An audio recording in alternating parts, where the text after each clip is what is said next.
Salam sejahtera, terima kasih karena bersama dengan saya di Nazlin Unity Channel. Ini paling menarik. Habis lawan Saiful, kata netizen, merujuk kepada laporan di Malaysia kini yang menulis ada transaksi kemasukan 78,800 dari Wan Saiful dan Associate. Itu pendedahan saksi. Wah, jom kita lihat apa jadi dengan Wan Saiful. Mahkamah Session di Kuala Lumpur hari ini diberitahu terdapat transaksi kemasukan wang berjumlah RM78,800 daripada Wan Saiful and Associates Sdn Bhd ke akaun sebuah syarikat automobil 2 tahun lepas. Pengurus perkhidmatan perbankan Low Meng Tuan, 44 tahun yang berkhidmat di Public Bank Berhad, Jalan Sultan Sulaiman, turut mengesahkan transaksi kemasukan wang berkenan ke dalam akaun Public Bank atas nama Tagami Auto Enterprise Sdn Bhd dibuat melalui pindaan wang pada 12 Ogos tahun 2022. Low yang sebelum ini bertugas di Public Bank Berhad Cawangan Sungai Chua berkata, akaun itu telah dibuka atas nama Tagami Auto Enterprise di Bank Cawangan Sungai Chua pada 7 Januari 2008. Berdasarkan spesimen tanda tangan bagi akaun ini, terdapat 2 penanda tangan yang dibenarkan untuk akaun itu, iaitu Yet Kam Loy dan Tin Po Shin. Dan akaun ini hanya memerlukan 1 daripada 2 penanda tangan. Katanya ketika membacakan pernyataan saksi pada perbicaraan kes bekas Ketua Penerangan Bersatu Datuk Wan Saiful Wanjan membabitkan 18 pertuduhan pengubahan wang haram dan 2 pertuduhan rasuah berhubung projek Jana Wibawa. Sebelum ini Wan Saiful sebagai pengarah syarikat W Advisory Group Sdn Bhd didakwa memindahkan wang hasil daripada aktiviti haram berjumlah RM78,800 daripada akaun CIMB Bank Berhad milik syarikat itu ke akaun Public Bank Berhad milik syarikat Tagami Auto Enterprise Sdn Bhd sebagai bayaran bagi pembelian sebuah kereta jenis Ford Ranger. Sementara itu, di soal peguam Chetan Jetwani yang mewakili Wan Saiful sama ada saksi tahu transaksi bertarikh 12 Ogos 2022 dirujuk sebagai transaksi yang mencurigakan. Low menjawab, saya tidak tahu. Kepada soalan timbalan pendakwa raya Rashida Murni Azmi sama ada sehingga ke hari ini saksi tidak mengetahui transaksi pada 12 Ogos telah dilaporkan sebagai transaksi yang mencurigakan. Low berkata, pada waktu itu saya tidak tahu sama ada transaksi itu adalah mencurigakan, sehingga saya menerima email daripada pejabat atasan yang menyatakan dokumen berhubung transaksi tersebut perlu diberikan kepada SPRM. Selepas pegawai penyiasat temu bual saya, baru saya tahu. Terdahulu, saksi pendakwaan ke-8 Muhammad Norazman Mad Saleh memberitahu mahkamah bahawa wang berjumlah RM36,550 dipindahkan daripada WSA Advisory Group ke akaun Bank Pertubuhan Penggerak Mufakat Bagan Seberang Perai Utara. Muhammad Nur Azman, 44 tahun yang merupakan penolong pengurus bank di Bank Rakyat Cawangan Seberang Jaya Pulau Pinang berkata, wang tersebut dipindahkan secara dalam talian pada 10 Oktober 2022. Merujuk kepada penyata akaun Bank Rakyat atas nama Pertubuhan Penggerak Mufakat Bagan Seberang Perai, terdapat transaksi kredit kemasukan ke dalam akaun ini melalui pindaan duit now berjumlah RM36,550 pada 10 Oktober 2022, kata saksi itu. Wan Saiful juga berdepan satu pertuduhan memindahkan wang hasil daripada aktiviti haram berjumlah RM36,550 dari akaun CIMB Bank milik syarikat WSA Advisory Group ke akaun Bank Rakyat milik Pertubuhan Penggerak Mufakat Bagan Seberang Perai Utara. Kepada soalan peguam Amir Hamzah Arsyad, Muhammad Nur Azman bersetuju bahawa beliau tidak ditanya oleh pegawai penyiasat SPRM sama ada terdapat transaksi mencurigakan bagi akaun Pertubuhan Penggerak Mufakat Bagan Seberang Perai Utara. Bagaimanapun, semasa pemeriksaan semula oleh TPR Rashida, saksi menjelaskan bahawa transaksi wang berjumlah RM36,550 dilakukan pada tahun 2022 dan penolong pengurus bank ketika itu adalah individu lain. Pada masa itu, penolong pengurus bank ialah Encik Roslan dan beliau merupakan individu yang akan membuat laporan jika ada transaksi mencurigakan. Saya tidak pasti untuk transaksi ini telah dilaporkan atau tidak, kata beliau. Wan Saiful didakwa meminta suapan wang daripada Lian Tan Chuan sebagai dorongan untuk membantu Nepturis dan Berhad mendapatkan projek Central Spine Road serti ke persimpangan Lebuh Raya Pantai Timur daripada Kerajaan Malaysia secara prakelayakan bernilai RM232 juta. Beliau juga didakwa menerima wang tunai RM6,992,694 melalui akaun CIMB Bank Berhad milik syarikatnya WSA Advisory Group Sdn Berhad daripada akaun Maybank Islamic Berhad milik Nepturis dan Berhad sebagai upah membantu syarikat itu mendapatkan SST bagi projek terbabit. Ahli Parlimentasi Gelugur itu didakwa melakukan kedua-dua kesalahan di Royal Lake Club Taman Tasik Perdana di Kuala Lumpur pada April 2022 dan di CIMB Bank Berhad Cawangan Bukit Tunku antara 8 Julai hingga 30 September tahun 2022. Wan Saiful turut berdepan 18 pertuduhan penggubahan wang haram membabitkan 5.59 juta dengan memindah dan menggunakan wang hasil aktiviti haram itu antaranya bagi membayar pembelian kenderaan jenis Ford Ranger, pembayaran kepada Majlis Sukan Negara Malaysia selain memindahkan wang itu ke beberapa akaun syarikat termasuk milik Sinar Crancraft dan Berhad.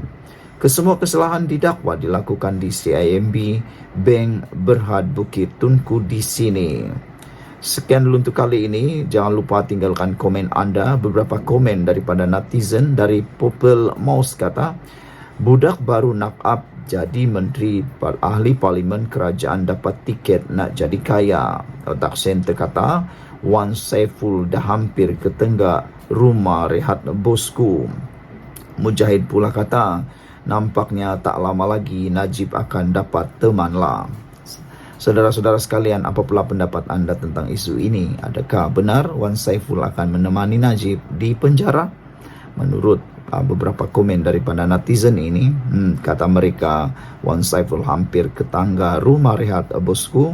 Nampaknya tak lama lagi Najib akan dapat teman lah, kata mereka. Kita jumpa lagi. Bye-bye. Salam sejahtera. Akhirnya sah. Dewan Rakyat meluluskan usul heret Wan Saiful ke jawatan kuasa khas Parlimen. Usul untuk mengheret ahli Parlimen Tasik Gelugur Datuk Wan Saiful Wanjan kepada jawatan kuasa khas dan kebebasan Parlimen diluluskan dengan undi majoriti di Dewan Rakyat hari ini. Ia berikutan dakwaan Wan Saiful ketika sidang Dewan Rakyat 21 Mac lalu bahawa beliau ditawarkan oleh seseorang untuk membatalkan pertuduhan yang dihadapinya jika menyokong Perdana Menteri. Ada netizen kata, adakah dengan rujuk ataupun dengan berjayanya Wan Saiful diheret ke muka pengadilan ini, adakah beliau bakal akan dihukum? Apakah hukumnya? Dan ada yang kata, bertanya, adakah Wan Saiful akan digugurkan daripada kerusi Parlimen? Adakah itu hukumannya? Dan ada juga yang tanya, mungkinkah Wan Saiful akan digantung daripada ke Parlimen? Itu pun soalan netizen juga. Siapa yang ada maklumat, tahu tentang perkara itu, tolong kongsikan dalam ruangan komen supaya kita tahu, kita dapat kongsi dengan rakan-rakan yang lain apa hukuman yang bakal dihadapi oleh Wan Saiful Wanjan. Menteri Undang-Undang dan Reformasi Institusi Datuk Seri Azalina Wan Said ketika membentang usul itu berkata, kenyataan Wan Saiful secara tersirat mendakwa ada individu dalam kerajaan boleh memanipulasi untuk membatal atau menggugur pertuduhan kes mahkamah terhadap dirinya. Selepas usul dibentang dan dibahas, semua ahli Parlimen pembangkang bangun meninggalkan Dewan ketika undian suara dilakukan. Yang ini pun kata netizen, inikah level pembangkang ketika ini. Mereka kata pembangkang sekarang cap ayam. Kenapa mereka katakan seperti itu? Sebabnya kerana selepas usul dibentang dan dibahas, ahli parlimen pembangkang bangun meninggalkan dewan ketika undian suara dilakukan. Tak berani lihat keadaan mereka kalah, mereka pun meninggalkan dewan. Begitulah level pembangkang sekarang, kata netizen. Mereka kata cap ayam. Berdasarkan usul yang dibaca azalitna, jawatan kuasa hak dan kebebasan parlimen akan membuat penentuan sama ada kenyataan tersebut mengelirukan dewan serta merosakkan kepentingan pihak-pihak yang berbicara dalam kes terbabit. Sementara itu, Wan Saiful dalam sidang media di lobi parlimen berkata, beliau tidak akan membuat laporan kepada SPRM kerana tidak percaya kepada integriti agensi berkenan. Yang ini pun orang tanya juga, Wan Saiful sekarang nak percaya kepada siapa? Kalau tak percaya lagi dengan SPRM, percaya kepada siapa? Itu yang nak dipersoalkan. Kalau kamu jadi kerajaan, kamu percaya SPRM. Tapi kalau orang yang jadi kerajaan, anda tak percaya SPRM. Tapi kalau orang yang kena siasat oleh SPRM, anda percaya SPRM. Tapi kalau diri sendiri disiasat SPRM, anda tak percaya SPRM. Itu dia. Itulah dia. Coba bayangkan kalau saya pergi SPRM, kata Wan Saiful, agak-agak siapa yang kena tahan? Memanglah yang kena tahan tu orang yang disiasat. Saya terus terang, saya sebut, saya tiada kepercayaan kepada institusi SPRM, kata Wan Saiful lagi. Itulah, sekarang ni dia nak lapor siapa pun tak tahu. Sekian dulu untuk kali ini. Jangan lupa tinggalkan komen anda. Kita jumpa lagi. Bye-bye. Salam sejahtera. Anwar gurau sedia rombak kabinet untuk selamatkan Perdana Menteri. Ramai orang yang cuba membuat spekulasi. Kononnya Anwar Ibrahim boleh membuat rombakan kabinet pada bila-bila masa. Adakah Anwar Ibrahim sanggup memecat menteri-menteri yang tidak kompeten, kata mereka. Secara peribadi, saya bersetuju kalau menteri-menteri yang tidak kompeten perlu digantikan dengan orang yang lebih kompeten. Hal ini kerana ada beberapa menteri yang kelihatan seperti tak muncul-muncul. Kadang-kadang Anwar Ibrahim kesian juga, terpaksa mempertahankan diri sendiri. Seakan-akan ada menteri yang tak wujud. Tapi anda nilailah sendiri siapa menteri-menteri yang kurang kompeten, kurang bekerja. Jadi apabila Anwar Ibrahim bergurau sedia rombak kabinet untuk selamatkan Perdana Menteri, ini menarik perhatian ramai penganalisis politik dan juga pemerhati politik meskipun dia berseluruh. Perdana Menteri Anwar Ibrahim secara berseluruh berkata dia sedia membuat rombakan kabinet sekiranya prestasi Malaysia gagal meningkat dalam ranking daya saing dunia Institut Antarabangsa bagi Pembangunan Pengurusan pada tahun hadapan. Bercakap pada Majlis Mesyuarat Tahunan Dewan Perniagaan Amerika Syarikat di Kuala Lumpur hari ini, Anwar menjelaskan tindakan sedemikian untuk menyelamatkan Perdana Menteri. Merujuk kepada laporan daya saing dunia, satu kritikan utama adalah kegagalan kami atau sekurang-kurangnya kekurangan keazaman dan komitmen untuk melaksanakan beberapa langkah yang kelihatan tidak popular tetapi kami melakukannya. Jadi pada fikiran saya, itu dengan sendirinya akan menyelesaikan komponen utama kritikan terhadap prestasi ekonomi di Malaysia. Saya berharap insya-Allah tahun hadapan akan mencatat laporan yang lebih baik, kata Anwar. Jika tidak, anda tahu, saya akan dipaksa untuk membuat rombakan kecil dalam kabinet. Itu sahaja cara selamatkan Perdana Menteri, katanya bersambut gelak ketawa hadirin. Anwar berkata demikian ketika memperincikan keputusan-keputusan kerajaan seperti subsidi diesel bersasar dan pelarasan tarif elektrik yang dilihat sebagai tindakan tidak popular. Pagi tadi ketika berucap di Dewan Rakyat, Anwar mengakui kelemahan kerajaan di bawah kepimpinannya berikutan penurunan kedudukan Malaysia sebanyak 7 anak tangga pada ranking daya saing dunia bagi tahun 2024. Semasa sesi soal jawab Perdana Menteri, Anwar mengambil maklum laporan itu dan menggesa pendekatan yang lebih telus terhadap tadbir urus. Anwar berkata dia telah mengarahkan kabinet untuk meneliti laporan tersebut secara menyeluruh dan membincangkan secara terbuka penemuannya. Ada memang kelemahan yang harus diperbaiki, cuma saya minta perhatian bahawa secara umum laporan itu masih mengekalkan kedudukan kita sebagai ekonomi yang stabil, katanya. Malaysia jatuh ke tangga ke-34 tahun ini dari tempat ke-27 tahun lepas dalam ranking IMD yang merupakan laporan tahunan komprehensif dan titik rujukan seluruh dunia mengenai daya saing negara. Sebelum ini, bekas Perdana Menteri Muhyiddin Yassin membidas Anwar mengenai perkara itu.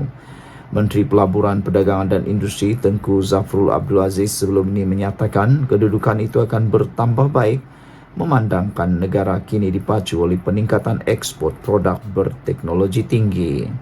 Anwar ketika berdiam diri apabila ditanya sekiranya dia akan merombak kabinet akibat kejatuhan ranking itu. Sekian dulu untuk kali ini, jangan lupa tinggalkan komen anda. Salam sejahtera, terima kasih karena bersama dengan saya di Nazilin Unity Channel. Ini isu yang paling hangat berkaitan dengan MAHB. MAHB tidak pernah dijual kepada pihak asing, kata Anwar Ibrahim, mengulas isu yang dimainkan oleh para pembangkang. Ini pencerahan yang harus anda tahu dan share kepada semua orang, karena di luar sana ada banyak maklumat yang bohong, fitnah dan tak benar, dispin, ditunggang dan sebagainya. Perdana Menteri menegaskan Malaysia Airport Holding Berhad tidak pernah dijual kepada pihak asing dan terus kekal menjadi milik Malaysia. Datuk Seri Anwar Ibrahim berkata, dakwaan kononnya MAHB dijual menerusi pemilikan syarikat asing adalah sama sekali tidak berbangkit. Malah katanya, pegangan saham majoriti MAHB dikuasai Khazanah Nasional dan kumpulan wang simpanan pekerja KWSP, iaitu sebanyak 70% meningkat berbanding 40% sebelumnya. Menurut Anwar Ibrahim yang juga Menteri Kewangan, jawatan pengurusan utama iaitu pengurusi MAHB dan Ketua Pegawai Eksekutif MAHB juga masih diterajui rakyat Malaysia. Anwar berkata demikian menjawab soalan Datuk Muhammad Shahar Abdullah, BN Paya Besar pada waktu pertanyaan-pertanyaan menteri hari ini. Muhammad Shahar meminta Perdana Menteri menyatakan penjelasan terhadap keputusan konsortium syarikat pelaburan berkaitan kerajaan terhadap penjualan saham MAHB itu. Terdahulu, isu pemilikan sebahagian saham dalam MAHB oleh Global Infrastructure GIP yang ada kepentingan BlackRock hangat diperkatakan. Saudara-saudara sekalian, itu adalah penjelasan tepat jelas daripada Anwar Ibrahim. Kalau ada spekulasi dan masih ada yang bercakap-cakap tentang cerita kononnya pemilikan sebahagian saham yang hangat diperkatakan, itu adalah kurang tepat. Yang tepat, kata Anwar Ibrahim, sekali lagi ditegaskan, MAHB tidak pernah dijual kepada pihak asing. Dan yang menariknya, Anwar Ibrahim menyatakan pegangan saham majoriti MAHB dikuasai Khazanah Nasional dan KWSP, iaitu sebanyak 70% meningkat berbanding 40% sebelumnya. Makna kata penguasaan oleh Khazanah Nasional dan KWSP semakin kuat dalam saham majoriti MAHB. Itu yang tepat dan anda harus kongsikan. Sekian dulu, kita jumpa lagi. Bye-bye.